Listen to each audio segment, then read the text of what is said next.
वाग्भट आयुर्वेद के सबसे प्रभावशाली लेखकों में से एक थे। कई रचनाएं उनके नाम के साथ लेखक के रूप में जुड़ी हुई हैं, मुख्य रूप से अष्टांग संग्रह और अष्टांग हृदय संहिता।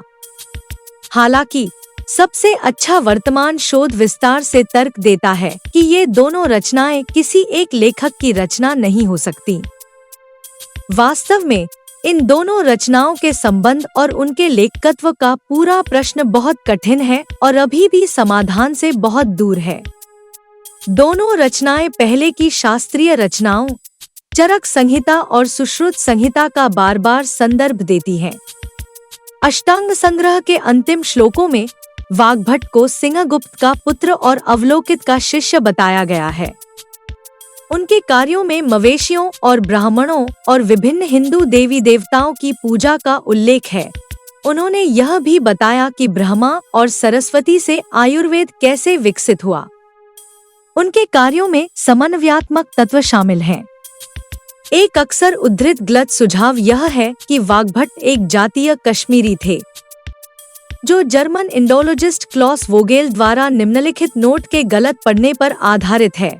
इस तथ्य को देखते हुए कि वह स्पष्ट रूप से आंध्र और द्रविड़ को दो दक्षिणी राज्यों के नाम के रूप में परिभाषित करता है और बार बार विशेष पौधों के लिए कश्मीरी शब्दों का उल्लेख करता है, वह संभवतः एक उत्तरी भारतीय उपमहाद्वीप का व्यक्ति और कश्मीरा का मूल निवासी था।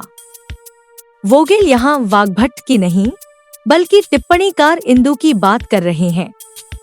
वाग्भट चरक के शिष्य थे। उनकी दोनों पुस्तकें मूलतः संस्कृत में 7000 सूत्रों के साथ लिखी गई थी। सुश्रुत शल्य चिकित्सा के जनक और प्लास्टिक सर्जरी के जनक, चरक एक चिकित्सा प्रतिभा और वाग्भट को आयुर्वेदिक ज्ञान की त्रिमूर्ति माना जाता है, जिसमें वाग्भट अन्य दो के बाद आते हैं। कुछ विद्वानों के अनुसार वाग्भट 6ठी शताब्दी ईसा पूर्व के आसपास सिंधु में रहते थे।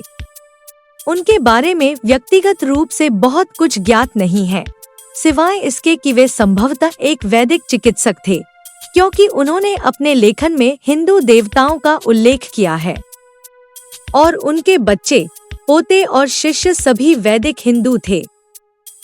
यह भी माना जाता है कि उन्हें उनके पिता और अवलोकिता नामक एक वेद भिक्षु ने आयुर्वेदिक चिकित्सा सिखाई थी। अष्टांग हृदय संहिता काव्यात्मक भाषा में लिखी गई है। अष्टांग संग्रह एक लंबी और कम संक्षिप्त रचना है, जिसमें कई समानांतर अंश और गद्य में व्यापक अंश शामिल हैं।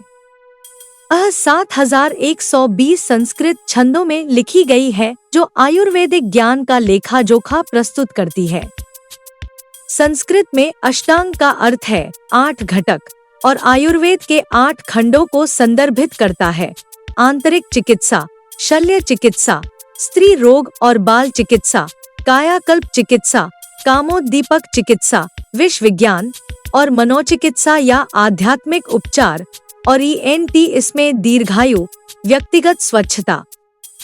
बीमारी के कारण मानव शरीर पर मौसम और समय का प्रभाव, दवा के प्रकार और वर्गीकरण, स्वाद की भावना का महत्व, गर्भावस्था और जन्म के दौरान संभावित जटिलताएं, प्रकृति, व्यक्तिगत संरचना और रोग का निदान करने के लिए विभिन्न सहायताएं शामिल हैं। इसमें पंचकर्म चिकित्सा के बारे में भी विस्तृत जानकारी है, जिसमें चिकित्सीय रूप से प्रेरित उल्टी, रेचक, एनीमा का उपयोग, ऐसी चिकित्सा के दौरान होने वाली जटिलताएं और आवश्यक दवाएं शामिल हैं। अष्टांग हृदय संहिता शायद आयुर्वेद की सबसे बड़ी क्लासिक है और भारत और दुनिया भर के पुस्तकालयों में इसकी प्रतियों की संख्या किसी भी अन्य चिकित्सा कार्य से अधिक है। इसके विपरीत अष्टांग संग्रह को पांडुलिपि अभिलेखों में खराब तरीके से दर्शाया गया है। केवल कुछ खंडित पांडुलिपियां 21वीं सदी तक बची हुई हैं, जो यह सुझाव देती हैं कि इसे पूर्वाधुनिक समय में व्यापक रूप से नहीं पढ़ा जाता था। हालांकि भारत में आयुर्वेदिक कॉलेज शिक्षा के पाठ्यक्रम में शामिल होने से 20वीं सदी के बाद से अष्टांग संग्रह को नई प्रमुखता मिली है। केरल में आयुर्वेदिक चिकित्सकों के लिए अष्टांग संग्रह अधिकार का केंद्रीय कार्य है। आह का कई भाषाओं में अनुवाद किया गया है, जिनमें तिब्बती, अरबी, फारसी और कई आधुनिक भारतीय और यूरोपीय भाषाएं शामिल हैं।